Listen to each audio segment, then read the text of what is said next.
हर दिमाग में अनगिनत ख्याल घूमते रहते हैं। कुछ दिमाग खुश होते हैं, कुछ संतुष्ट, कुछ नाराज, तो कुछ गुस्सैल।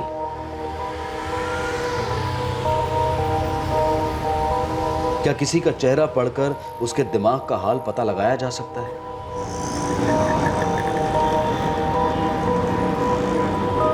किसी के इरादे क्या हैं, वो अगले पल में क्या करने वाला है, क्या ये कोई आसानी से पहचान सकता है? कोई क्या देख रहा है, क्या समझ रहा है, क्या होगी उसकी प्रतिक्रिया, ये कभी जाना जा सकता है?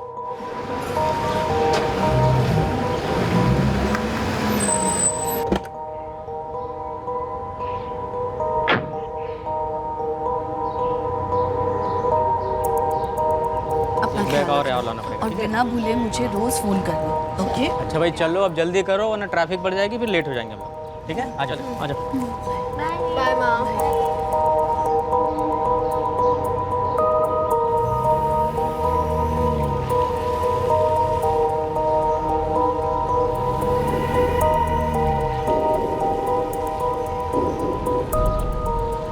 उस साधारण से चेहरे के दिमाग में क्या ख्याल चल रहे थे, क्या इरादा था उसका, कितनी नफरत, कितना लालच था उसके अंदर, कोई अनुमान नहीं लगा सकता था।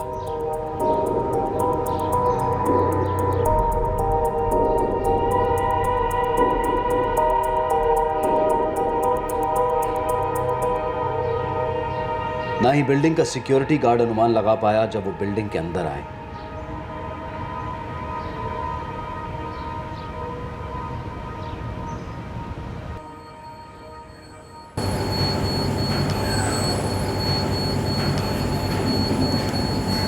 किसी को कोई भनक नहीं लगी जब उन्होंने दरवाजे पर दस्तक दी।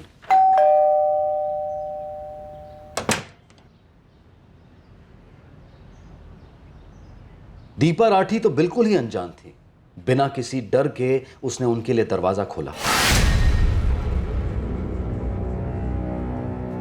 जुर्म करने के बाद कौन मुजरिम पकड़ा जाना चाहेगा अधिकारी?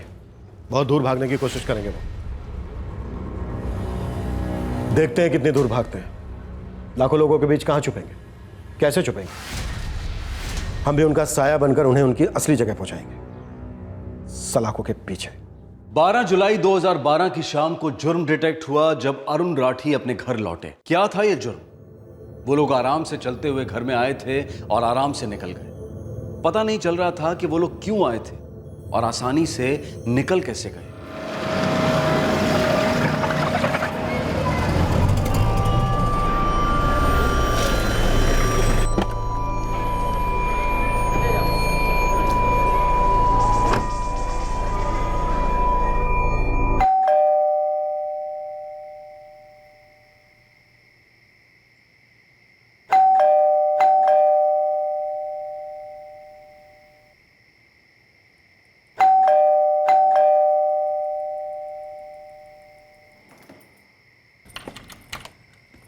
दीपा, पूरा घर अंधेरा किया हुआ।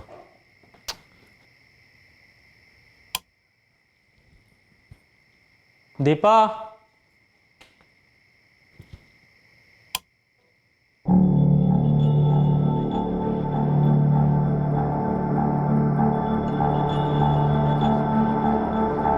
दीपा,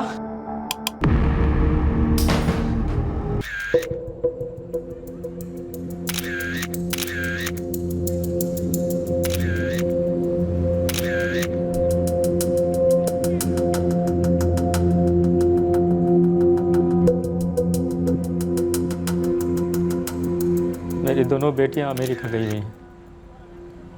मैं भी नहीं था घर पे। अरुण जी बता सकेंगे जब आप अंदर आए क्या देखा आपने? सब कुछ हो जाने के बाद पहुंचा मैं। सब खत्म हो गया। कहां से आ रहे थे आप? मेरा ज्वेलरी का शोरूम है पास में ही। हर रोज की तरह आज भी आया। किसी ने दरवाजा नहीं खोला तो अपनी चाबी लगा के खोला और अंधेरा था चारों तरफ। मैं आवाज लगाते हुए अंदर बेडरूम में गया। सर, घर पूरी तरह से तहस-नहस कर दिया गया। अरुण राठी का ज्वेलरी का शोरूम है। घर में काफी ज्वेलरी रखी होगी। अब क्या क्या गया है ये तो हमें अरुण राठी ही बता पाएंगे। सर, कोई फोर्स्ड एंट्री नहीं है। कहीं भी कोई ऐसा निशान नहीं मिला जो ये साबित करे कि खूनी जबरदस्ती घर में घुसे थे। दीपा राठी की लाश हमें बेडरूम में मिली। लगता है उनका कत्ल भी बेडरूम में ही हुआ। दीपा राठी ने खुद दरवाजा खोला, वो दाखिल हुआ या फिर हुए और फिर बेडरूम में उन्होंने दीपा राठी का कत्ल कर दिया।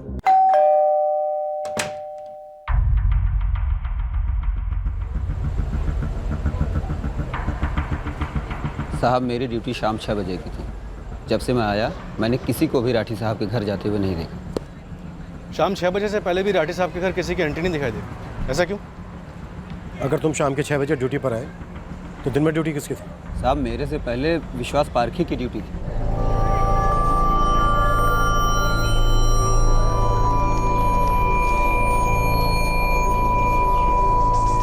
इस विश्वास पार्की का नंबर दो। सर, एक फ्लैट में कारपेंटरी का काम चल रहा था। किसी मुकेश मिश्रा का फ्लैट है। बुलाओ मुकेश मिश्रा को। काम तो चल रहा है सर, लेकिन आज मिस्त्री लोगों की छुट्टी थी, कोई नहीं आया फ्लैट पर सर। रजिस्टर में की उनकी कल की एंट्री दिखाइए। ये है ना सर, फ्लैट नंबर 401। ये मेरे वर्कर्स की एंट्री है सर। सर, उनके आने का और उनके जाने का दोनों की एंट्री है सर। अरविंद, सुभाष और राम, ये तीनों ही हैं और भी हैं? नहीं सर, बस ये तीन ही है।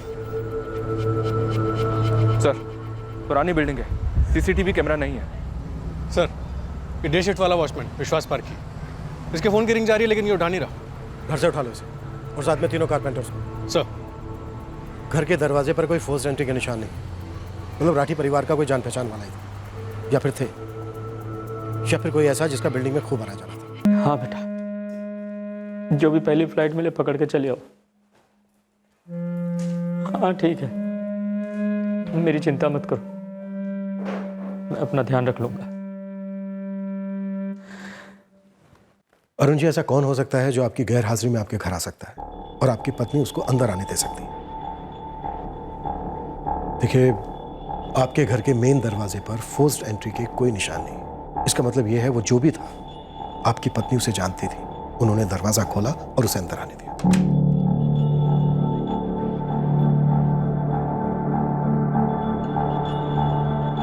सर, दीपा जी का मोबाइल स्विच ऑफ है और घर पे भी नहीं मिल रहा।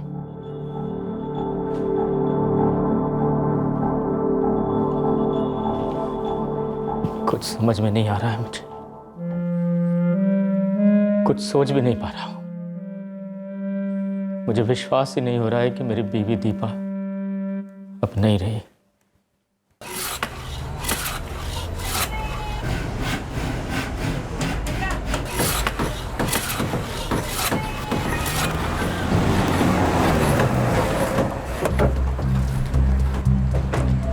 लोकेश वर्मा जी क्राइम ब्रांच।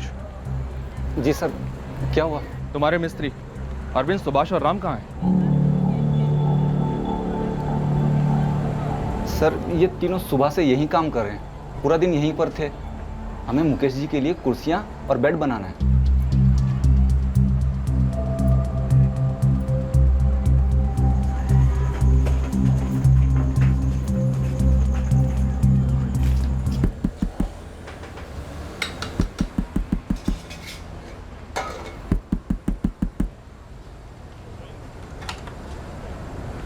विश्वास पार्की? हाँ, मैं ही हूँ। Crime branch. फोन क्यों नहीं उठा रहे बे?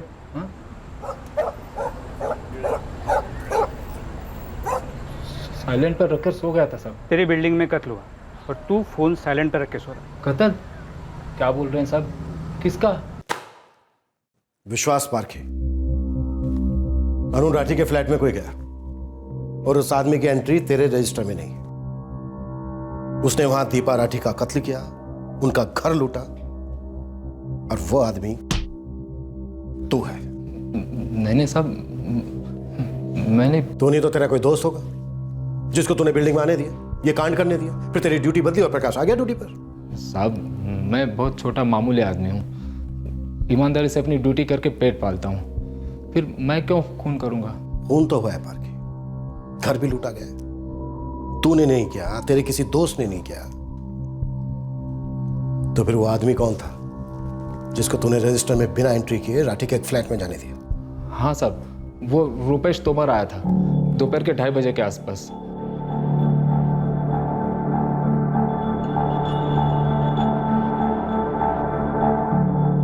रुपेश तोमर राठी साहब के घर पे बावर्ची का काम करता था, तकरीबन 1.5 साल पहले।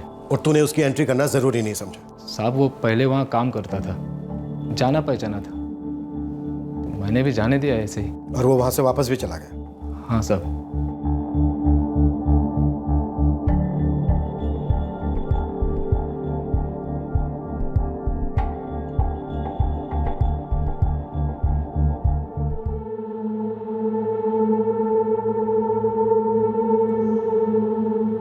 पार्के कहीं ऐसा तो नहीं है कि तू हमें कोई मनगढ़ंत कहानी सुना रहा है? गरीब हूँ, पागल नहीं हूँ जो आपसे झूठ बोलूँगा, वो भी खून के केस में। तूने रोका नहीं तभी तो कत्ल हुआ है पारखी। आराम से उन्हें अंदर जाने दिया, आराम से उन्हें बाहर निकलने दिया। अरे रोकना तो दूर, तूने उनकी एंट्री भी नहीं की। मुझे लगा दीपा मैडम ने बुलाया होगा किसी काम से, पहले काम जो करता था वो वहाँ पर। फिर भी तुझे एंट्री तो करनी चाहिए थी पार्के।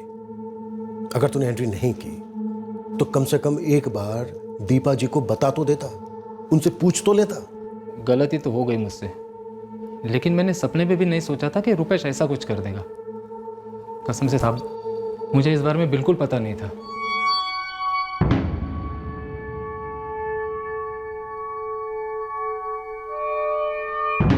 अगर विश्वास पारखी ने बावर्ची रुपेश तोमर और उसके दोस्तों की रजिस्टर में एंट्री भी करवाई होती तो क्या उनके इरादे किसी के भी दिमाग में रजिस्टर होते? जब दीपा राठी ने दरवाजा खोला तब वो भी रुपेश के इरादे समझ नहीं पाई। हम ये नहीं कह रहे कि जुर्म रोका जा सकता था, पर अगर सोचा जाए तो क्या उन लोगों को राठी परिवार के फ्लैट में जाने से रोका जा सकता था? क्या ऐसा हो सकता था कि उनके लिए दरवाजा ही ना खोला जाता?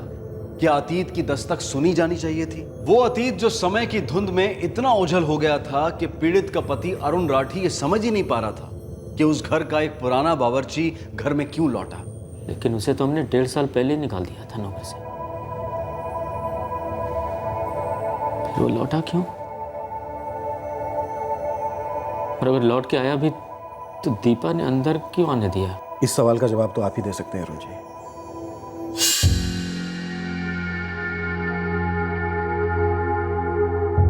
कुल मिलाकर आपके घर से 3 करोड़ के जेवर, 6 लाख रुपए कैश और 5 कीमती घड़ियां चुराई गई। रुपेश तोमर के साथ 2 लोग और थे। रुपेश आपके घर के चप्पे चप्पे से वाकिफ था। आपकी पत्नी घर पर अकेली थी, आपकी दोनों बेटियां भी बाहर थी। रुपेश ने हाल ही में कभी आपसे कांटेक्ट किया था? कभी नहीं किया। जब तक हमारे यहाँ काम कर रहा था हमेशा चिढ़ा चिढ़ा रहता था, छोटी छोटी बात पे गुस्सा हो जाता था। कितने साल काम किया रुपेश ने आपके घर? मुश्किल से कोई 8 महीने काम किया होगा। फिर मुझे ही लगा कि नहीं, बस बहुत हो गया। देखो रुपेश, अगर तुमको नहीं जम रहा है तो छोड़ के चले जाओ। पहले मेरा हिसाब कर दो, उसके बाद 1 सेकंड भी नहीं रुकूंगा यहाँ। किस बात का हिसाब? तुमने कितनी बार हमसे पैसे एडवांस लिए हैं? वो पैसे हमने कभी वापस मांगे? तुम अपने आप से हिसाब करके बताओगे? एडवांस की बात ही ना करो आप। क्यों ना करे?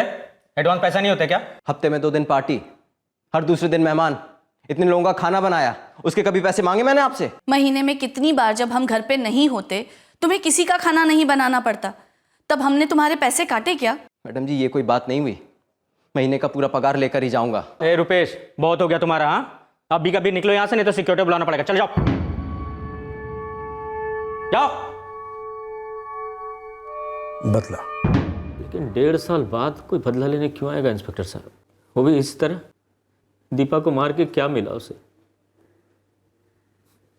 क्यों किया उसने ऐसा? रुपेश का कांटेक्ट नंबर है आपके पास? दीपा ही फोन करती थी उससे। मैं चेक करता हूँ, शायद मेरे पास हो। नहीं है। और दीपा जी का फोन गायब है। ये आया कहां से था आपके पास? मेरा एक दोस्त है हरीश, उसी ने भेजा था। हरीश का नंबर है मेरे पास। रुपेश की एक फोटो भी चाहिए हमें। रुपेश की फोटो? जी।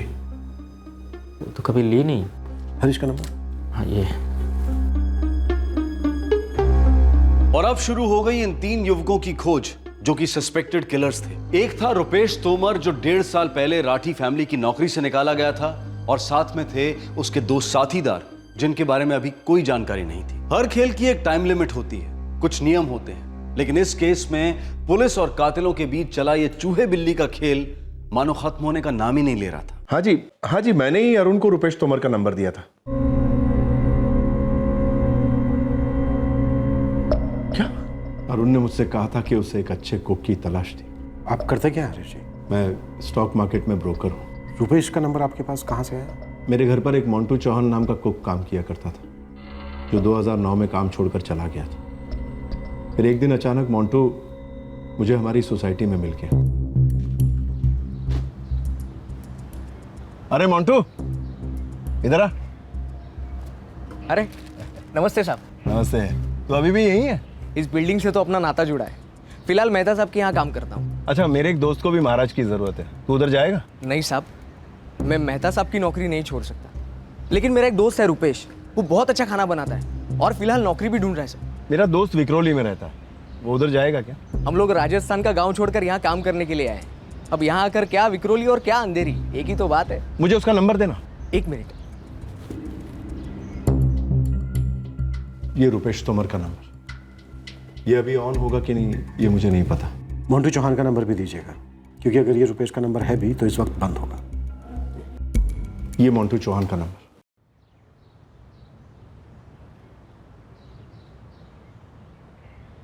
सर, मैं एयरपोर्ट के लिए निकल जाऊं? अरे हाँ, प्रियंका और तानिया के फ्लाइट का टाइम हो गया, जल्दी जाओ।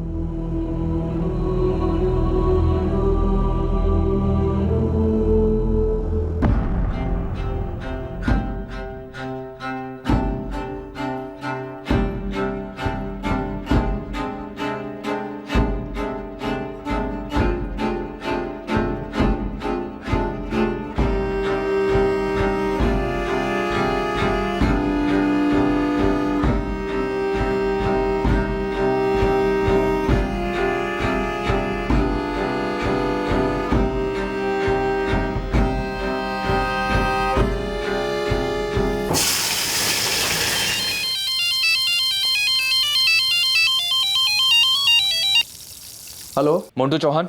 आप कौन? पुलिस। रुपेश तोमर को जानते हो? जानता हूँ, मतलब दोस्ती नहीं है, जानता था कभी। हम उसे ढूंढ रहे हैं और इस बारे में हमें तुमसे बात करनी है।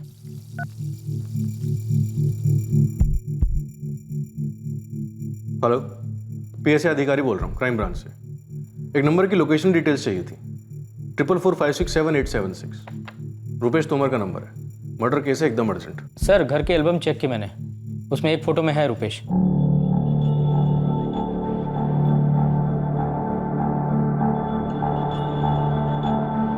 रुपेश तोमर के फ़ोन रिकॉर्ड्स को स्कैन किया, 2 नंबर्स के साथ तो लगातार टच में रहा है।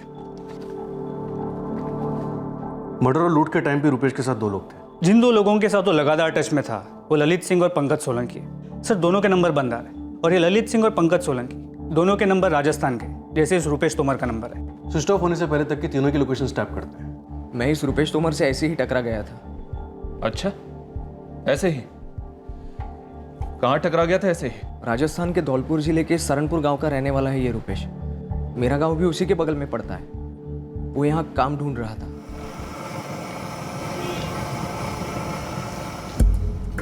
मेरा काम तो यहाँ मलाड में है, एक घर में। मेरे लिए भी बात करना है यार, कहीं बड़ी तंगी चल रही है। तेरा मोबाइल नंबर दे, और सुन, फिक्र मत कर। यहाँ बम्बई में सांस लेने के लिए हवा मिले ना मिले, नौकरी मिल जाती है। इस समय कहाँ है वो? मुझे कैसे मालूम होगा साहब कि इस वक्त वो कहाँ है? उस एक दिन के बाद मैं इतने सालों में उससे कभी नहीं मिला। पक्का? मैं सच कहता हूँ, रुपेश तोमर के बारे में मुझे ज़्यादा कुछ नहीं मालूम। मुझे तो लगा भी नहीं था कि वो ऐसा निकलेगा। शक्ल से तो काफ़ी भला लगता था साहब, लेकिन शक्ल अकल पे चढ़ा हुआ एक मुखौटा होती है जो हम सब पहनते हैं। यही है रुपेश। और ये कौन है अरुण जी? इसको नहीं जानता मैं। आपके घर पे नौकर है अरुण जी, और आप इसे नहीं जानते? नहीं, वो क्या होता, जब ज़्यादा गेस्ट आते हैं कभी, तो रुपेश किसी को बाहर से ले आता है उस दिन के लिए। मुझे लगता है शायद उसी में से कोई होगा ये, उसका हेल्पर। साहब, यही रुपेश तोमर है और उस दिन जो उसके साथ 2 आदमी थे उनमें से एक ये था साहब, नाम नहीं मालूम। पार्की ध्यान से अच्छे से देख, रुपेश के साथ जो 2 लोग थे उनमें से एक यही था। साहब यही वो दूसरा आदमी है।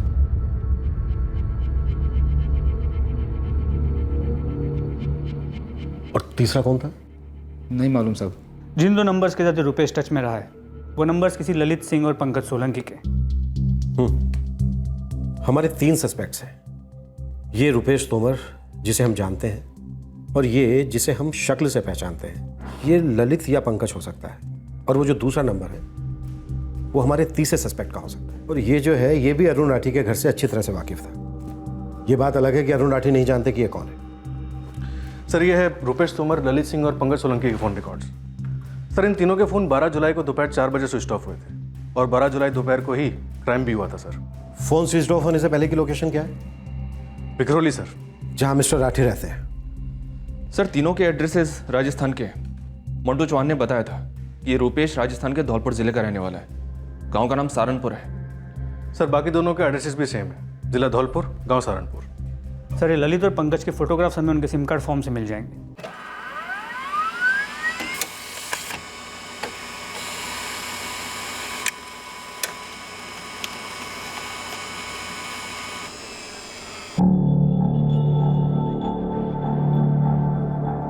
हाँ साहब, रुपेश के साथ यही दोनों थे, और ये उस दूसरे वाले फोटो में भी था जो आपने दिखाया था।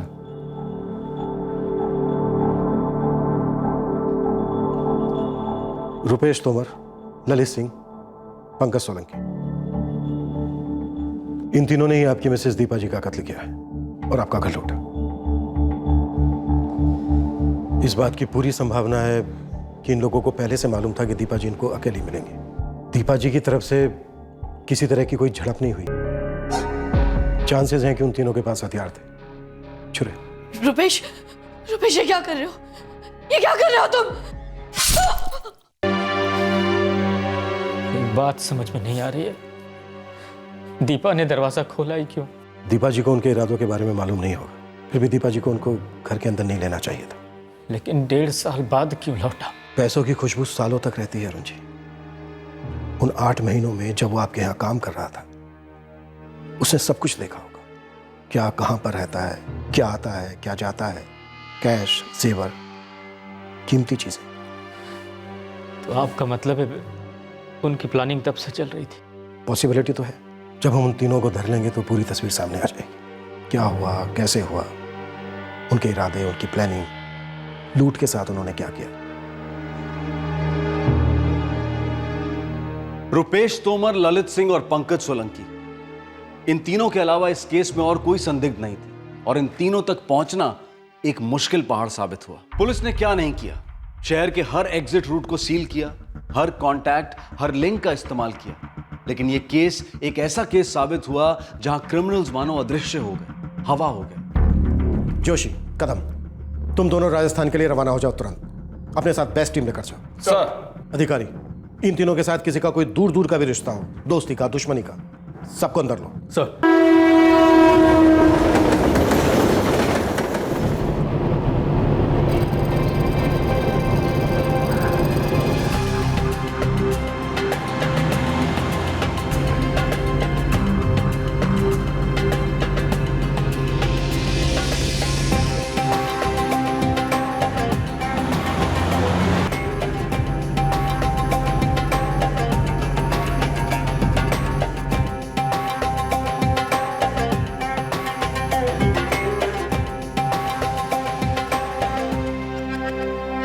रंजीत पटेल? जी नहीं, मैं ऋषि बोल रहा हूँ। तो फिर रंजीत पटेल कौन है? वो मेरे सेठ जी हैं। जी मैं यहीं मुंबई सेंट्रल में रहता हूँ। मिस्टर पटेल, ललित सिंह नाम के आदमी के फ़ोन रिकॉर्ड्स में आपका नंबर मिला है, कैसे जानते हैं उसे? जी वो सिम कार्ड तो मेरे ही नाम का है, मगर मैं उसे यूज़ नहीं करता हूँ। ये तो मैंने अपने बावर्ची ऋषि के लिए खरीदा था। साहब मैं जानता हूँ ललित सिंह को, वो भी मेरी तरह बावर्ची ही है। हम दोनों आसपास के गांव के हैं। इस वक्त कहाँ है ललित सिंह? हुकुम, 3 महीने हो गए हो, हमारे छोरे ललित के साथ हमारी कोई बात ना हुई। ललित यहाँ आखिरी बार कब आया था? उसे तो बहुत वक्त हो गए हो। साहब जी, ये हमारे बेटे पंकज की बिंदड़ी, हमारी तो छोड़ो, उसने कई दिनों से इससे भी बात नहीं करी। कितने दिनों से बात नहीं करी बेटा पंकज ने? 7 महीने से। नेहा जी आपका पति और ओम प्रकाश जी आपका बेटा पंकज सोलंकी कत्ल के केस में वांटेड है।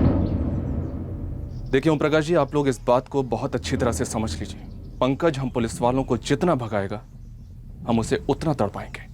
और ये बात मैं आपसे भी कह रहा हूं, हमसे कुछ भी मत छिपाइए, कुछ भी।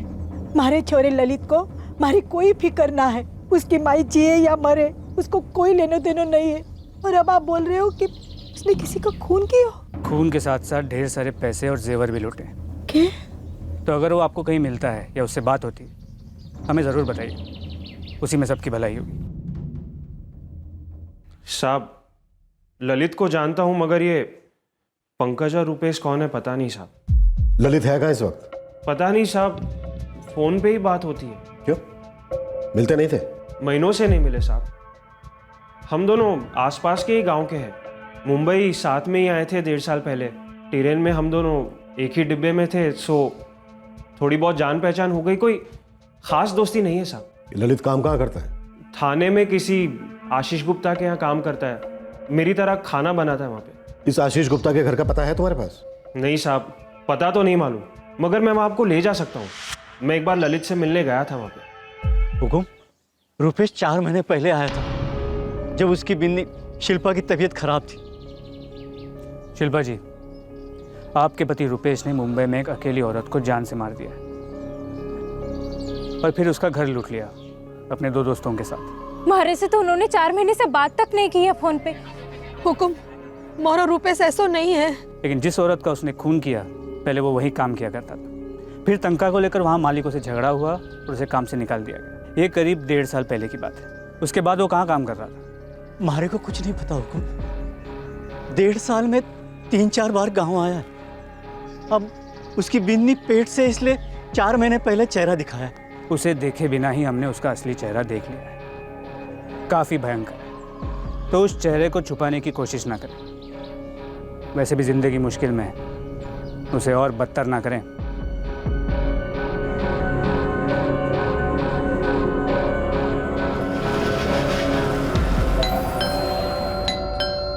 सर, ललित पिछले 6 महीने से हमारे यहाँ खाना बनाता था, फिर अचानक बिना कुछ बोले 2 हफ्ते पहले वो काम छोड़कर चला गया। ललित यहीं रहता था? जी नहीं, दोपहर में खाना बनाने आता था और फिर शाम को, फिर उसके बाद अपने घर चला जाता था। फिर अचानक से 2 हफ्ते पहले उसने काम पर आना बंद कर दिया। अब तो फोन भी नहीं उठाता। हम लोगों को इतनी तकलीफ हुई, बताकर भी नहीं गया। ऊपर से हम लोगों ने रिप्लेसमेंट भी नहीं ढूंढी थी। आपसे पहले वो कहाँ काम करता था? आप लोग टच में कैसे आए उसके? वो ऋषि है ना, जिसका जिक्र आपने किया, वो पहले इसी कॉलोनी में एक घर में काम करता था। तो उससे मैंने एक दिन बोला कि कोई खाना बनाने वाला हो तो बताओ, तो उसने ललित को हमारे पास भेज दिया।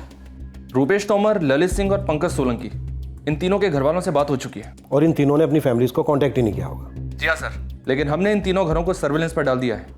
मैं और तरुण बारी बारी से नजर रख रहे हैं। खास करके रुपेश के घर पर नजर रखो। तरुण बता रहा था कि उसकी वाइफ 6 महीने की प्रेग्नेंट है। वो अपने घर कांटेक्ट करेगा ही करेगा। Yes sir. सर, शहर के ज्वेलर्स एसोसिएशन ने पूरी कोऑपरेशन का वादा किया है। मुंबई की हर शॉप को नोटिस भेज दिया गया है। ये गहने कहीं पे भी बिकने के लिए आएंगे, हमें तुरंत इत्तला मिल जाएगी। 6 लाख रुपए कैश भी है उनके हाथों। सर, याशी में 6 लाख उड़ा देंगे। जल्दी उनको ज्वेलरी बेचने की जरूरत पड़ेगी। फिर भी चिंता की बात है अधिकारी। 6 लाख रुपए बहुत होते। इतने पैसों के साथ वो कहीं भी कई दिनों तक, महीनों तक बाहर रह सकते हैं। अलग अलग जगहों पर जेवर बेच सकते हैं, दिल्ली, कलकत्ता, कहीं भी। एस्टिमेशन के हिसाब से 3 करोड़ के जेवर हैं उन लोगों के पास। मैं क्या कह रहा हूं समझ रहे हो ना अधिकारी? समझ रहा हूं सर। इन लोगों का फोन अभी भी स्विच ऑफ है, वरना ट्रेस कर लेते हैं। कोई लीड भी नहीं मिल रही। लीड मिलेगी अधिकारी, जरूर मिलेगी। बस हमें खोदते रहना पड़ेगा। अपने सारे खबरी नेटवर्क को स्पेशल ड्यूटी पर लगा दो। सारी कुक सप्लाइंग एजेंसी को कांटेक्ट करो। बेशक उन्होंने अपने मोबाइल फोन स्विच ऑफ किए, लेकिन हमें 24 घंटे ऑन रहना है। अब हमारा बस एक ही मकसद है, दीपा राठी के कातिलों को उनकी सही जगह पर पहुंचाना।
एक दो बार पंकज सोलंकी से मिला हूँ। वो भी मेरे जैसे खाना बनाता है घरों में। किसके यहाँ खाना बनाता है वो चैम्बूर में अनिल देसाई जी हैं। पंकज वहीं खाना बनाता है और वहीं रहता भी है।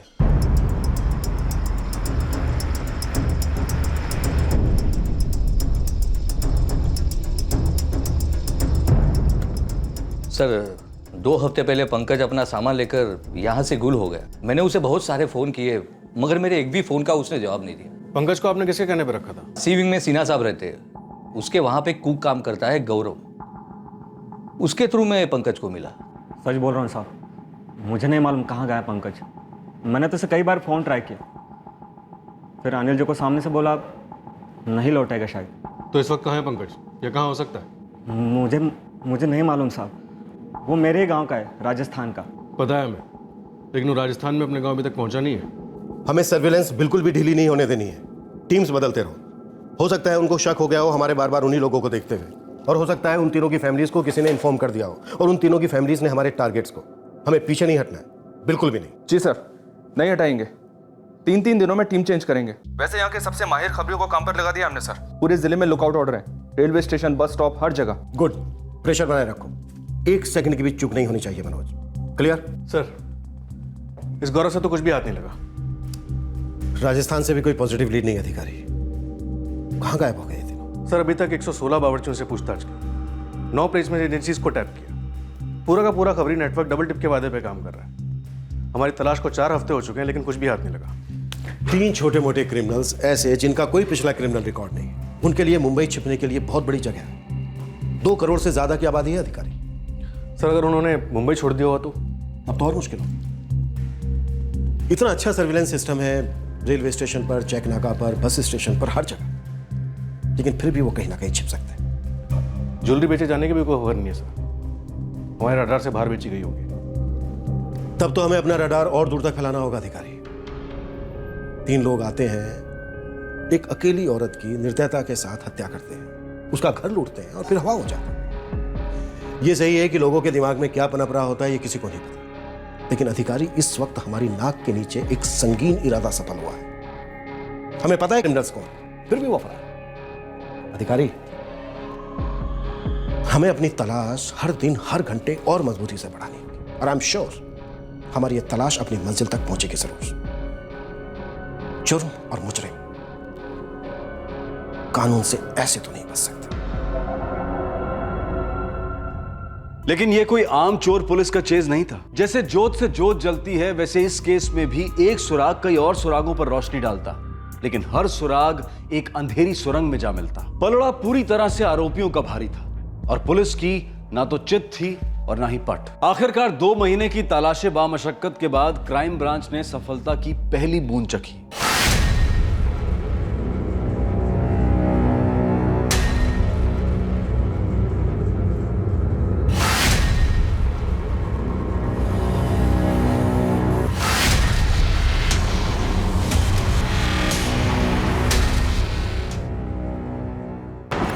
सर, रुपेश तोमर का सिम एक्टिवेट हो गया। लोकेशन क्या है? इंदौर, मध्य प्रदेश, लेकिन हैंडसेट दूसरा है। हैंडसेट का IMEI नंबर ट्रैक करो तुरंत। इंदौर पुलिस को इन्फॉर्म करो, कहो कि इंस्ट्रूमेंट की लोकेशन मिलते ही हर मुमकिन जगह छापे मारो। सर,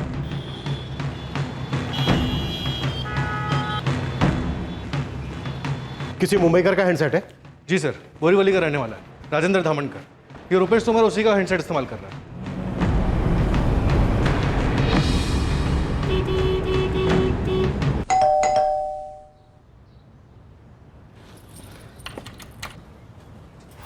जी, राजेंद्र धामनकर हो, काय झालं?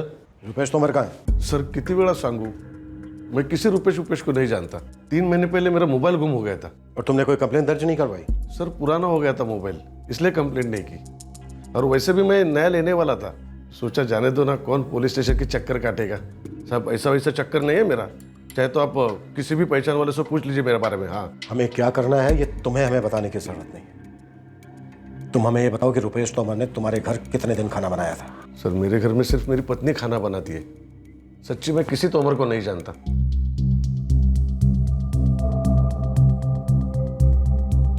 रुपेश तोमर का सिम एक्टिवेट होने के बाद जो लोकेशन डिटेल्स हमारे पास आई थी, उस लोकेशन को पूरी तरह से स्कैन किया गया है, वो भी 2 बार, लेकिन वो हमारे हाथ नहीं आया।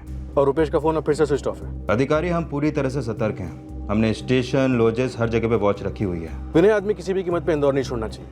हो सकता है वो 2 आरोपी भी इसी के साथ हो। हम पूरी तरह से तैयार हैं, बस एक बार वो बिल से बाहर निकलें तो सही।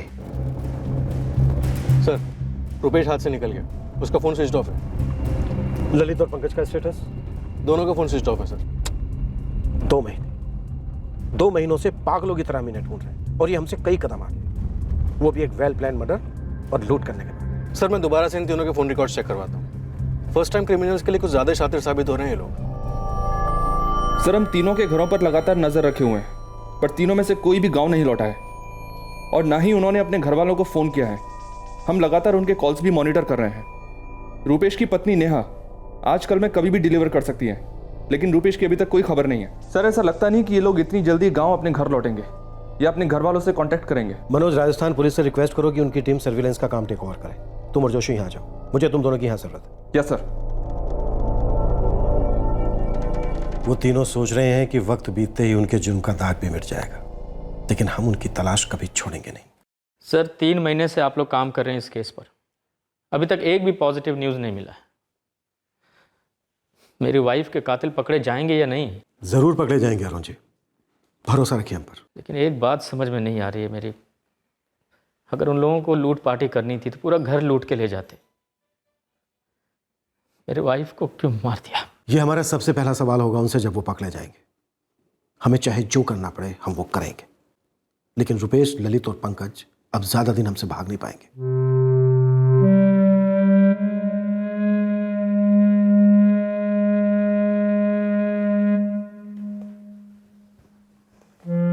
पापा, अगर आपने उस दिन रुपेश को पैसे दिए होते तो क्या ये सब होता? यही सवाल मुझे भी हर रोज परेशान करता है। लेकिन बेटा, उसकी सारी मांगें सही नहीं थी। हमेशा उसे पूरा पगार दिया जाता था, कभी उसके पैसे नहीं मारे। और अगर उसकी सारी मांगें पूरी कर भी लेते तो क्या वो ये सब नहीं करता जो उसने किया है? कहाँ? ओके, ट्रैक करो, मुझे हर सेकंड की रिपोर्ट चाहिए अपने सेल फोन पर। दादर, पंकज सोलंकी का फोन सुबह 7 बजे से यहाँ एक्टिव है sir. Pin point location? Datarwadi. और ये फोन अभी भी उसी चौल में है, एक्टिव है। सिर्फ तुम तीनों ही जाना right now. Phone switch off होने से पहले ये आदमी मुझे कस्टडी में चाहिए।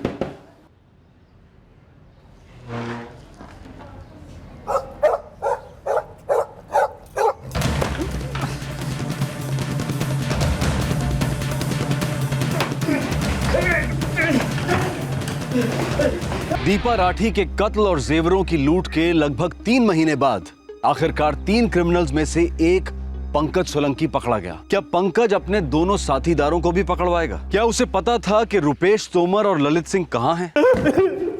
पंकज, अभी तो हमने तुझे सिर्फ धोया है। तुझे सुखाकर, बारीक बारीक काट कर, नमक मिर्च मिलाकर उबलते हुए तेल में तलना बाकी है। मैं सच कह रहा हूँ साहब, मुझे नहीं मालूम कि ललित और रुपेश कहाँ गए। लूट के बाद हम लोगों ने माल को 3 हिस्से में बांट लिया था और अपने अपने रास्ते निकल गए थे साहब। लूट के बाद ना, और लूट से पहले जो दीपा राठी का कत्ल किया था वो भी 3 हिस्सों में किया था तुम लोगों ने। हाँ, रुपेश को ऐसी भी क्या नफरत थी उस औरत से कि उनका कत्ल कर दिया? तनख्वाह बढ़ा के नहीं दी थी इसलिए? अब रुपेश ने तो कहा था कि उसको तनख्वाह ही नहीं दी थी। साले पैसों में नहाते हैं और मेरी तनख्वाह के 15,000 अभी तक रोक के रखे हैं, दिए ही नहीं। इतना पैसा इन लोगों के पास आता कहाँ से? हम गरीबों का पैसा खा खा कर मोटे हुए हैं ये लोग। सबको अपनी किस्मत का मिलता है, कम ज़्यादा तो होता ही रहता है। नहीं पंकज, ये रुपेश सही कह रहे हैं। ये अमीर लोग करोड़ों कमाते हैं, हमने 500 ज़्यादा मांग लिए तो हमको ईमानदारी, उसूल और आदर्श के पाठ पढ़ाते हैं। 1000 के तो कच्चे पहनते हैं, हवाई जहाज के टिकट में लाखों खर्चते हैं और हमारा पैसा काट के बड़ा खुश होते हैं, अपने आप को बड़ा अक्लमंद समझते हैं। अक्लमंद तो वो लोग होते हैं, ये बात तो मानना पड़ेगा। अभी मेरी अकल देखी नहीं है किसी ने। मेरे दिमाग में क्या चल रहा है पता है? क्या? वो जो मेरे सेठ सेठानी है ना, राठी, उनके पास इतना माल है तो एक बार एक झटका दिया तो हम सबकी जिंदगी संवर सकती है। रुपेश, झटका मतलब? साहब, रुपेश ने पता लगाया था कि राठी सेठ की दोनों लड़कियां बाहर गांव चली गई है।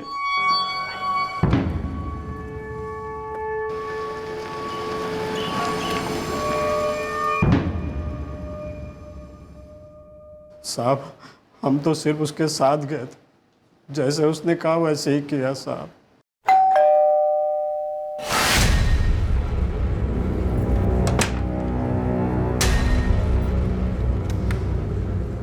नमस्ते मैडम जी। नमस्ते रुपेश, कैसे आना हुआ?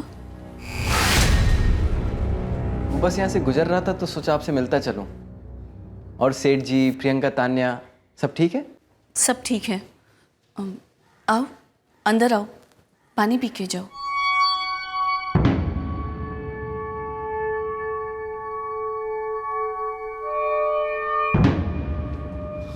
उसके हाथ में मोबाइल है, इससे पहले वो सेठ है किसी और को फोन करे। हमें अपना काम करना है, तुम लोग उसे अंदर लेकर जाओ। जाओ।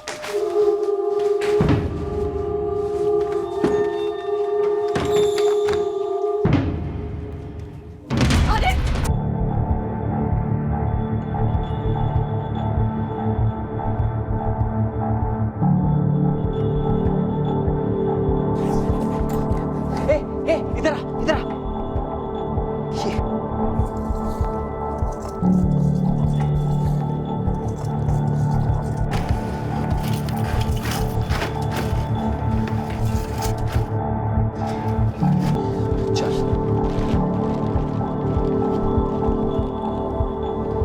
पंकज, ललित, इधर देख कुछ।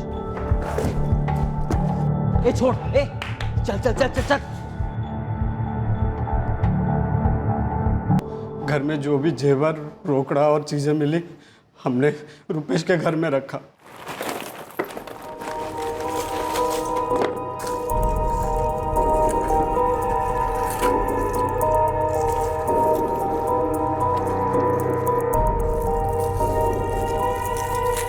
ये ले पंकज, ये तेरा हिस्सा। अब तू अपने रास्ते और मैं और ललित अपने रास्ते। मैं कहाँ जाऊँगा? तुम लोग कहाँ जाओगे? हम लोग एक दूसरे को भी नहीं बताएंगे हम कहाँ जा रहे हैं। बस इतना याद रखो, अपना फ़ोन बंद रखना और अब कई दिनों तक अपने घर पे फ़ोन मत करना। अब जा, ऐश कर।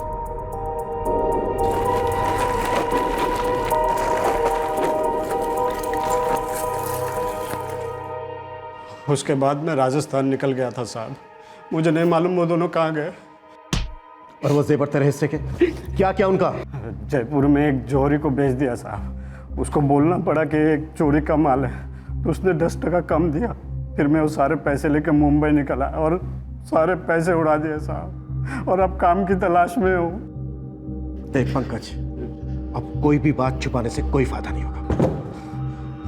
साहब, पकड़ा गया हूँ साहब, अब छुपाने से क्या फायदा? वैसे भी मुझे और मार नहीं खानी है साहब। रुपेश और ललित कहाँ है इस वक्त? मुझे नहीं मालूम वो दोनों कहाँ पे हैं, और न उन्हें मालूम है मैं कहाँ पे था और इस वक्त कहाँ पे हूँ। 3 महीने से उन दोनों ने तुझे एक भी कॉल नहीं किया? सर, लूट वाले दिन जो फोन बंद किया था, 3 महीने में कभी उसको ऑन नहीं किया था साहब। जयपुर के जौहरी को तुरंत अंदर करो।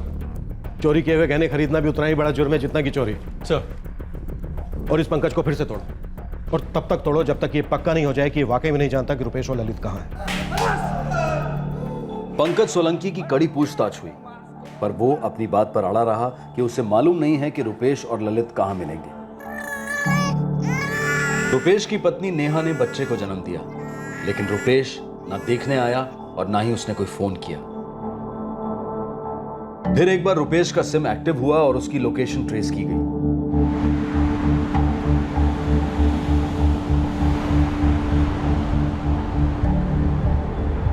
और इस बार भी इंस्ट्रूमेंट किसी मुंबई कर का ही था। सर, मालती नाम है उसका। और मालती प्रोस्टिट्यूट है? जी सर। इसका मतलब रुपेश अभी भी मुंबई में ही है। अरे बुलाना जल्दी मालती को कोई। बात क्या है साहब जी? हम एक कातिल को ढूंढ रहे हैं जिसने अभी मालती का फोन इस्तेमाल किया है। क्या बात कर रहे हैं साहब? क्या बात है दीदी? अरे मालती, तेरा फोन किधर है? किसको दिया? मैंने आपको बताया था ना, पिछले हफ्ते मेरा फोन गुम हो गया था, उसकी जगह नया फोन। मालती, एक मर्डर हुआ है और मर्डर करने वाले इस आदमी ने तुम्हारा फोन इस्तेमाल किया। ये जानते हो इसे? कस्टमर है, 5-6 बार बैठी हुई इसके साथ।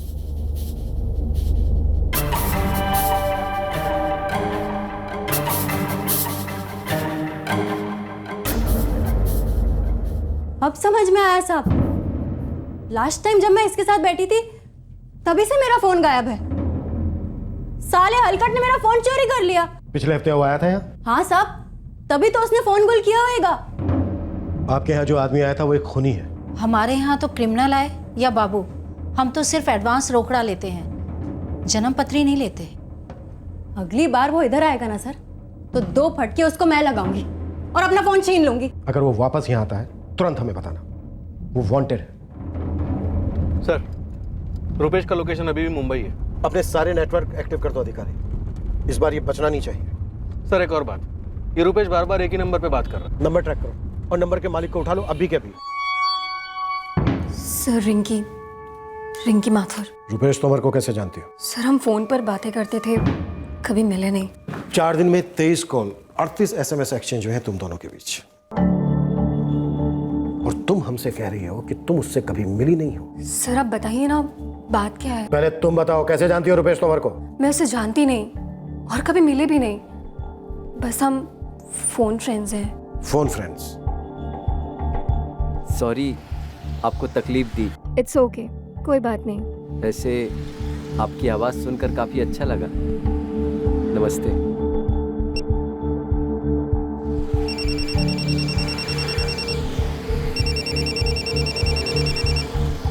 हेलो।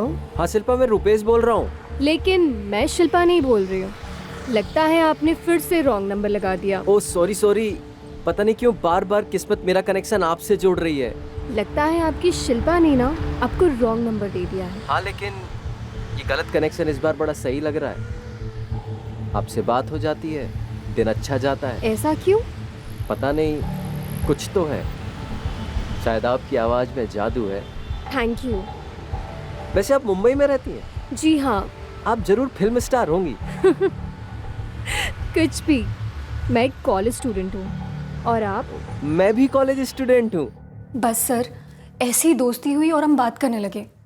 पर सर आप बताइए ना, what is the matter? Matter बहुत सीरियस है रिंकी माथुर। तुम हमें सच बता रही हो या फिर तुम्हारे पेरेंट्स को यहाँ बुलाया जाए? आई स्वेयर सर, मुझे उस रुपेश के बारे में कुछ नहीं पता। मैं तो बस टीपी कर रही थी। Time pass. ये जो आदमी है ना रुपेश तोमर, ये कोई टीपी वाला आदमी नहीं, बल्कि एक खूनी है। व्हाट? यस, ये कोई स्टूडेंट नहीं है। एक बावर्ची था घर में, उस घर की मालकिन का इसने कत्ल किया, घर को लूटा और वांटेड है।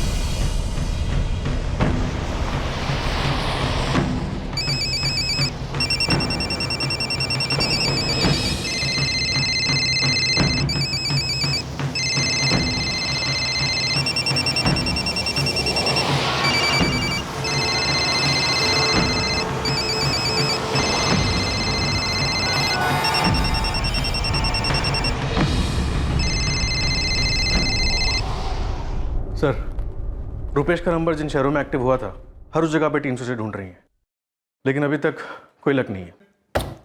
अधिकारी ये हो क्या रहा है? 4 महीने हो गए केस में। 3 क्रिमिनल्स में से सिर्फ एक हमारी कस्टडी में, बाकी 2 आजाद घूम रहे हैं। और टीम का कैप्टन तो ऑल इंडिया टूर कर रहा है, रैंडम लड़कियों के साथ फोन रोमांस कर रहा है, अलग अलग जगहों से फोन इंस्ट्रूमेंट चुरा रहा है, उन इंस्ट्रूमेंट में अपना सिम कार्ड डालकर उसे एक्टिव कर रहा है। हमने सारे इंस्ट्रूमेंट, उसका सिम कार्ड सर्विलेंस में डाले हुए हैं, फिर भी कुछ नहीं कर पा रहे हैं।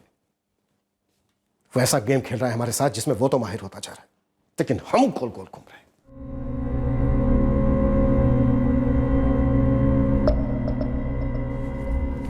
सर, ऋषि सिसोदिया, जो रंजीत पटेल के घर बावर्ची है, वो आया है।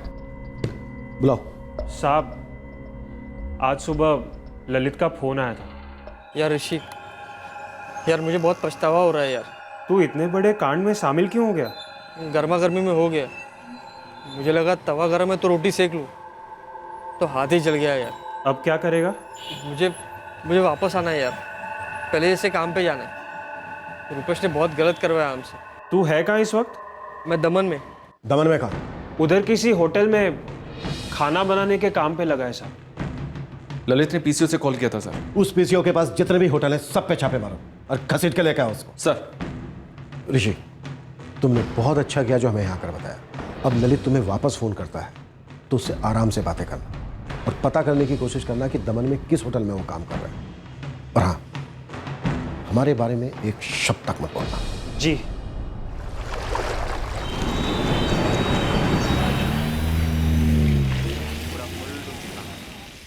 आदमी तो यही है, लेकिन इसने अपना नाम कीर्ति बताया। झूठ बोला है इसने आपसे। वैसे है कहाँ ये आदमी? अंदर है, काम कर रहा है।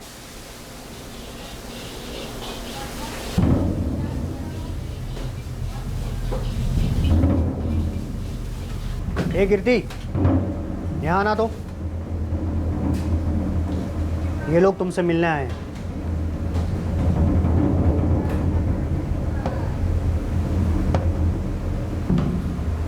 कैसे हो कीर्ति? उर्फ ललित सिंह।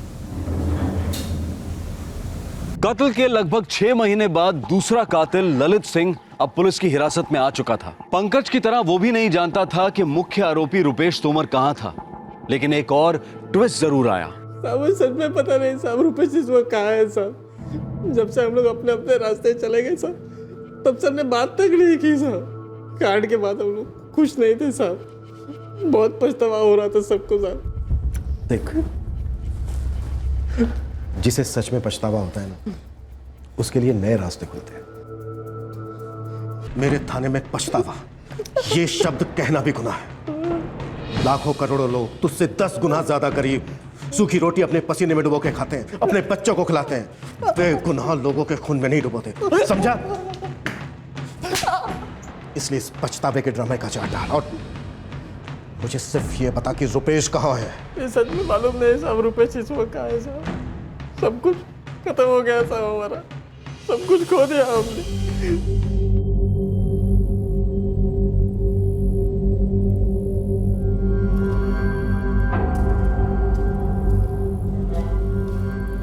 कुछ दिन पर यहीं रहना पड़ेगा। पुलिस पागलों की तरह पीछे पड़ी है। एक बार मामला ठंडा हो जाए, माल बांटकर अलग अलग हो जाएंगे, ठीक है?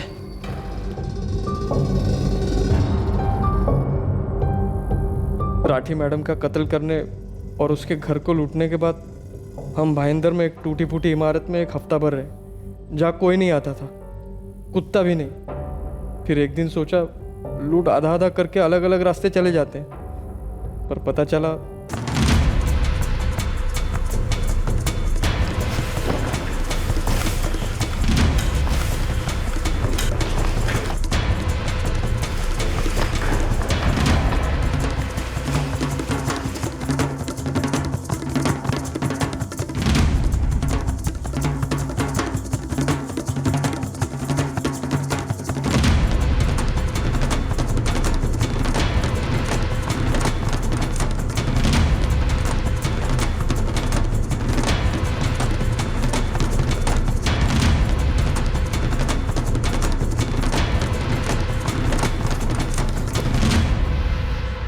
सुबह जब निकले तो यहीं पर तो था। अरे तो अभी कहाँ गया? हे भगवान, जब हम खाना खाने गए थे तब तो यहाँ कोई नहीं आया।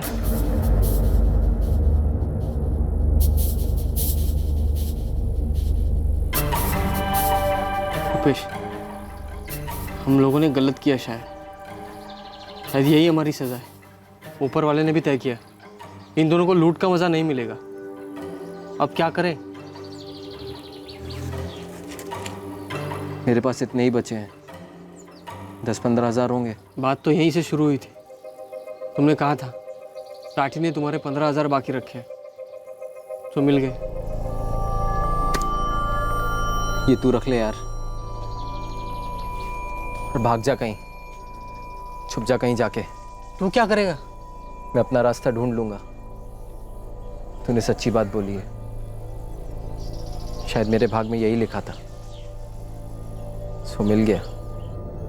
उस दिन से हम अपने अपने रास्ते चले गए साहब। मुझे मालूम था अगर राजस्थान अपने घर जाता तो पक्का पकड़ा जाता, इसलिए इधर उधर घूमता रहा और दमन पहुंचा और वो नौकरी पकड़ ली और आज आपने पकड़ ली। शायद यही मेरी किस्मत में लिखा था साहब। और रुपेश की किस्मत हम लिखेंगे, उसे उसके भाग्य का भी बहुत कुछ मिलना बाकी है। और हमारी किस्मत में लिखा है कि रुपेश बहुत जल्दी हमारे हाथों पकड़ा जाएगा। इसलिए किस्मत, भाग्य और पछतावे की गोली हमें मत दे। ये बोल रुपेश को। उसके बारे में आपको कोई बता सकता है? ये मैं बता सकता हूँ साहब। कौन? एक छोरी है साहब। कौन छोरी? रुपेश का दिल आया है उस पे साहब। नाम बोल। उसका नाम नहीं पता साहब, लेकिन वो जिस बार में काम करती है उसका नाम पता है साहब। अर्पिता बार, मीरा रोड वाला।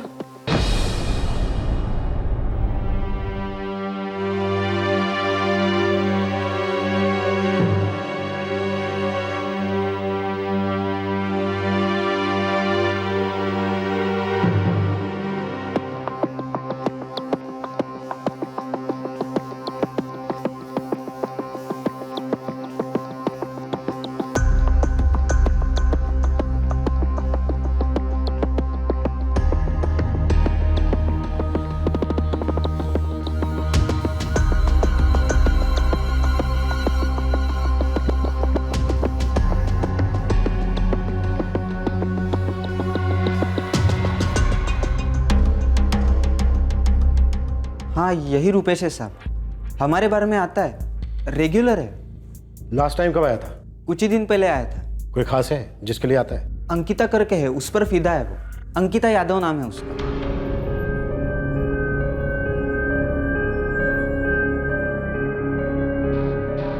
इनमें से अंकिता कौन है? ये साहब, ये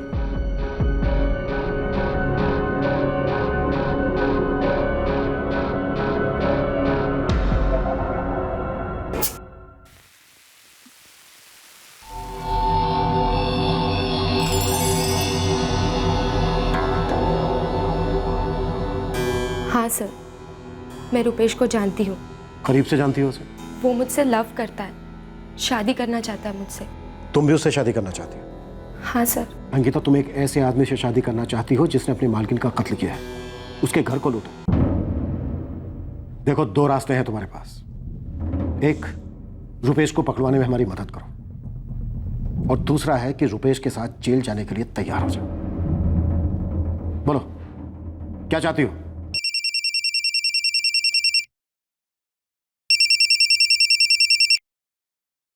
क्या हुआ?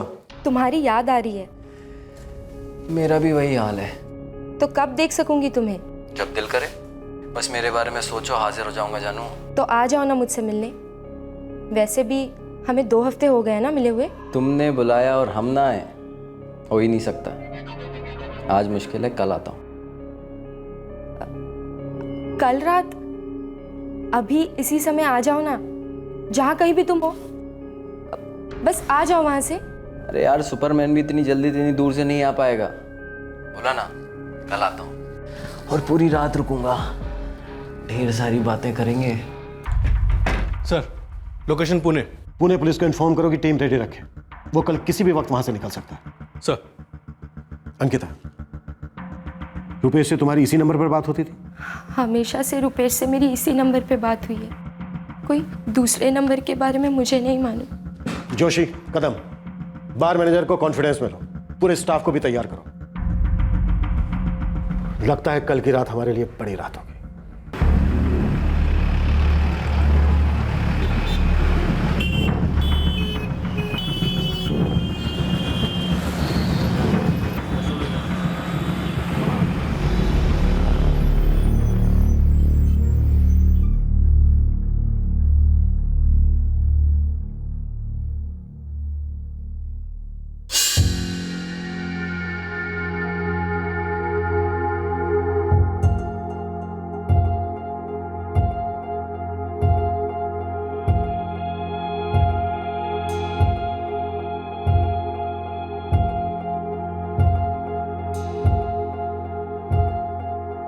ये किचन के अलावा बाहर जाने का कोई और रास्ता है? नहीं सर। ठीक है।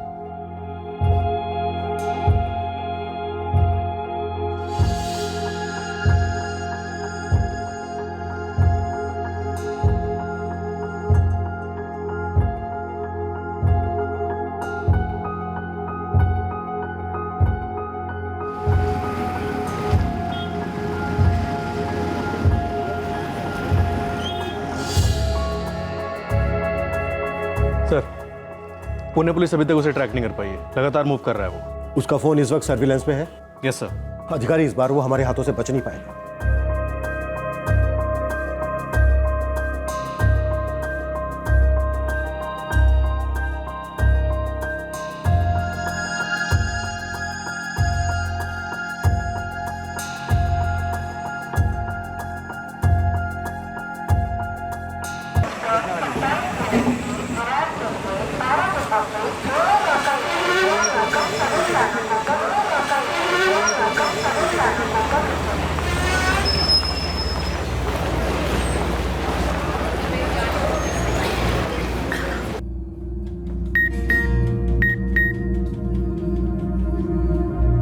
सर, उसकी सेल फोन मूवमेंट ट्रैक हुई है, इस वक्त मेरा रोड स्टेशन पर है।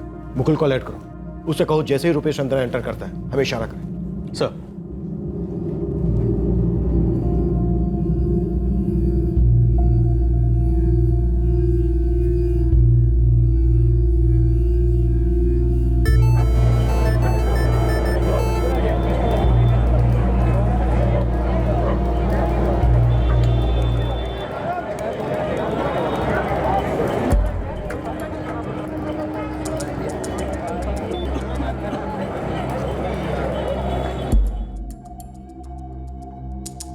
सर 10 मिनट में यहाँ पहुंच जाना चाहिए।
मीरा रोड स्टेशन से यहां तक पहुंचने में इतना टाइम नहीं लगना चाहिए अधिकारी। मेरे पीछे पीछे हो। फोन लगा रुपेश को, पूछ कहाँ है वो।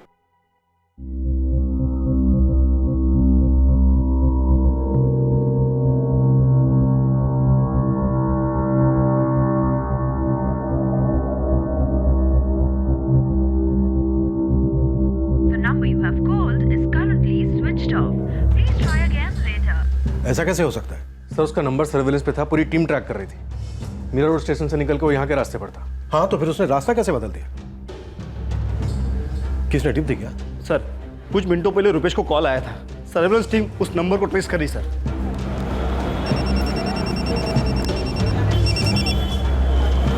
हेलो सर, रुपेश को किसी ने सब कुछ बता दिया। कौन है वो? नहीं सर, अंकिता का नंबर नहीं था, कोई दूसरा नंबर था। जल्दी हमारे पास उसकी डिटेल्स होंगी। अधिकारी, इस बार में काम करने वालों के अलावा और किसे मालूम था कि हमने रुपेश की फील्डिंग लगाई है?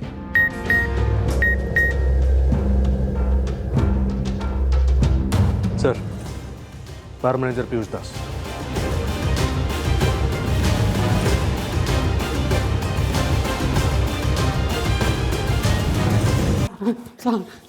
पिछले 5 महीनों से हम उसे ढूंढ रहे थे। वो हमारे हाथों से बस चंद मिनटों की दूरी पर था, लेकिन तूने हमारे सारे के कराए पर पानी फेर दिया। क्यों? वो हमारा खास कस्टमर था साहब। तुझे अपने धंधे की पड़ी है। वो एक खूनी है, फरार मुजरिम है। तूने जो एक गेम खेला ना हमारे साथ पीयूष दास, तू अभी से पूरी जिंदगी भुगतेगा। सब वो अंकिता को भारी टिप देता था साहब। एक एक बियर के बोतल के बदले 2-3 हज़ार रुपए तक दे देता था, और वो सारी टिप डायरेक्ट गले पे आती थी साहब। मैंने सोचा वो पकड़ा जाएगा तो धंधा बैठ जाएगा साहब। तूने एक खूनी को हमारे हाथों में आने से रोका है। अधिकारी सर, आईपीसी 224 फाइल करो इसके खिलाफ। तुझे टिप चाहिए ना? हाँ जोशी, कदम। सर, हर आधे घंटे में इसको मजबूत टिप देते रहना।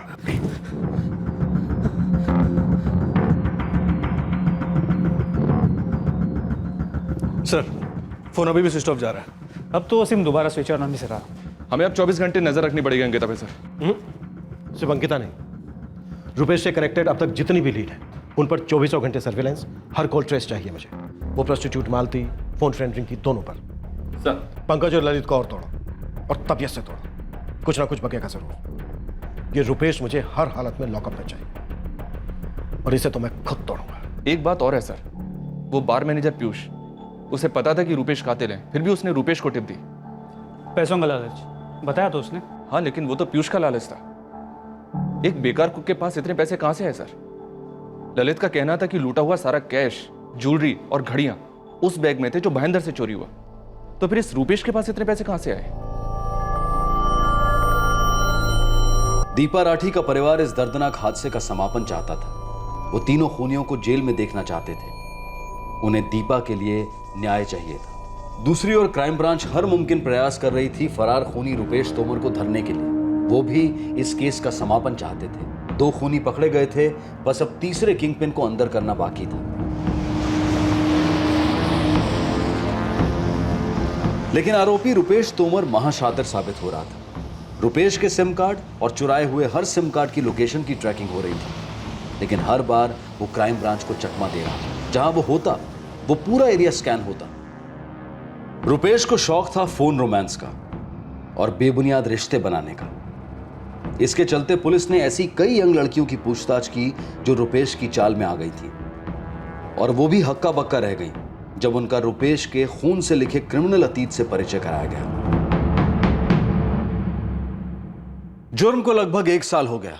रुपेश फरार का फरार रहा और फिर एक लीड मिली। एक और लड़की थी जिसके साथ रुपेश ने जानबूझकर रॉन्ग नंबर डायल करते हुए दोस्ती बनाई थी। एक और रैंडम फोन रोमांस? लगता तो ऐसे ही है सर। लड़की का नाम टीना कनौजिया है, 17 साल की नाबालिग है। उसके फादर तुषार कनौजिया से बात हुई है मेरी। मुझे लगता है ये रुपेश तोमर के साथ भाग गई है सर। जाने वाली कहाँ की है लड़की? गाजियाबाद, उत्तर प्रदेश।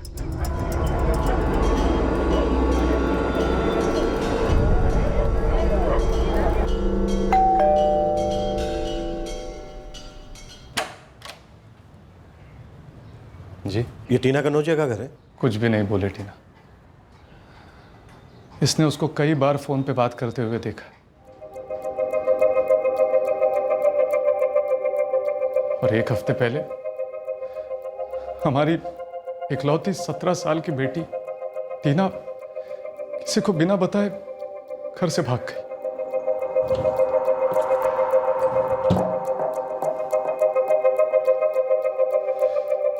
ये चिट्ठी छोड़कर हम पर मेहरबानी कर गई। मम्मी पापा, मुझे प्यार हुआ है जो आप इस वक्त नहीं समझेंगे, इसलिए मैं घर छोड़कर जा रही हूँ। मेरे लिए परेशान मत होना। जब आप मुझे और मेरे प्यार को कबूल करने के लिए राज़ी होंगे तब हम लौट आएंगे। टीना। आपने कंप्लेन दर्ज नहीं करवाई? कंप्लेन कैसे दर्ज करवाते सर? वो अपनी मर्जी से गई है और हमको तो ये भी नहीं मालूम कि वो किसके साथ गई है, कहाँ गई है। वो एक क्रिमिनल के साथ गई। उस आदमी को आदत है ऐसे ही किसी के नंबर पर फोन लगाकर फोन रोमांस करने की, और वो इस काम में काफी शातिर भी है। पिछले 1 साल से वो हमारे हाथों से फिसल रहा है। कई लड़कियों को वो इस तरह से फंसा चुका है। सर हमारी बेटी को बचा लीजिए सर, प्लीज हमारी बेटी को बचा लीजिए। कनौजिया साहब, आप चिंता मत कीजिए, मैं आपकी बेटी टीना को कुछ नहीं होने दूंगा। रुपेश और टीना के फोन अब भी स्विच ऑफ है। अधिकारी, अब तो मेरी समझ से बाहर कि लड़की किस हिसाब से इसके साथ भागी। इससे कभी मिली नहीं है, ठीक से जानती तक नहीं है। सर पता नहीं इन बच्चों के दिमाग में क्या चल रहा है। सिर्फ बच्चे ही नहीं, बड़े भी अधिकारी। वो बार मैनेजर पीयूष, उसको ले लो। वो तो जानता था कि तोमर खूनी, लेकिन फिर भी उसकी मदद कर रहा था चंद रुपयों के लिए। और उसके दोनों बावर्ची लोग, कोई क्रिमिनल रिकॉर्ड नहीं है उनका, लेकिन फिर भी इसके लिए खून करने पर राजी। और खुद तोमर को ले लो, राजस्थान में पत्नी है उसकी, एक बच्चा हो चुका है, लेकिन महाशय यहाँ एक नहीं अनगिनत अफेयर चला, प्रोस्टिट्यूट के पास जाता। चलता क्या है इन लोगों के दिमाग? दिमाग का कोई दिल, फीलिंग या जमीर वमीर नहीं होता है अधिकारी। सर रुपेश का फोन स्विच ऑन हुआ है, लोकेशन बाड़मेर। मूव।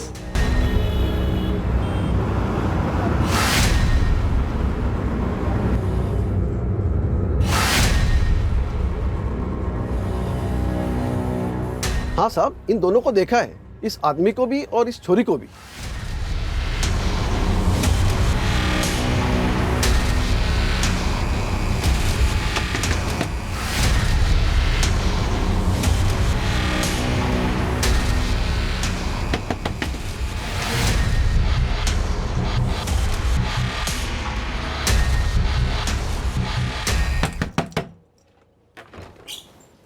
जी क्या करे? अरे पर कहाँ लेके जा रहे हैं मुझे? अरे अरे अरे सर प्लीज मत मारिए इसे, इसने मुझे किडनैप नहीं किया, मैं यहाँ अपनी मर्जी से आई हूँ। ये मैं जानता हूँ कि तुम अपनी मर्जी से यहाँ यूटी ना कनौजिया, लेकिन तुम ये नहीं जानती हो कि जिस रुपेश तोमर के साथ तुम यहाँ आई हो वो एक फरार क्रिमिनल है, वांटेड। क्यों सर, क्या किया है रुपेश ने? एक औरत का खून किया है, फिर उसके घर को लूटा। क्या? मैंने ही ललित से झूठ बोला था कि वो बैग चोरी हो गया साहब। मुझे पहले से ही शक था कि कोई चोरी नहीं हुई। ये तू रख ले यार,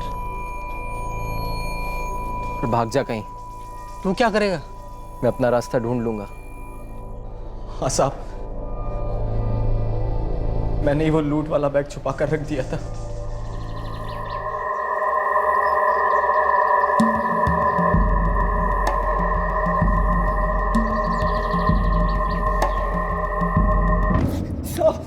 तूने दीपा राठी को क्यों मारा? जो बहुत गुस्सा आया था साहब उन पर, उन्होंने मेरे हक के, मेरे हिस्से के पैसे मुझसे मार लिए थे साहब। अगर उन्होंने तुझे 15,000 की जगह 30,000 भी दिए होते ना, तब भी तू वापस लौटता, उसी तरह उनका कत्ल करता, उनके घर को लूटता, दोस्तों के साथ दगा करता, दर्जनों लड़कियों को फंसाता। इसलिए नाइंसाफी वाले ढोंग ना अपने साथ अब जन्म लेके जाना।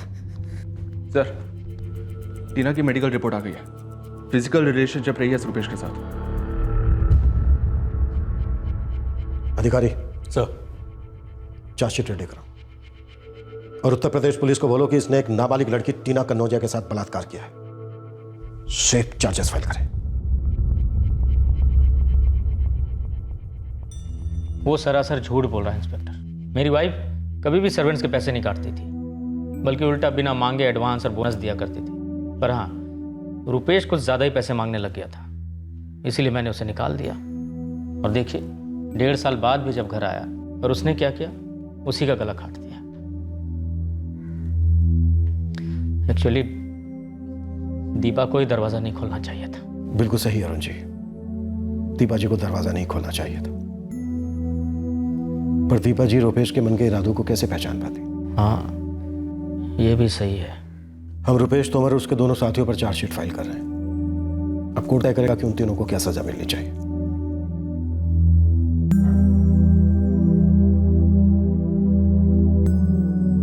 दीपा राठी हत्याकांड के लगभग 1 साल बाद तीनों आरोपी सलाखों के पीछे हैं। तलाश का एक लंबा सफर आखिरकार खत्म हुआ।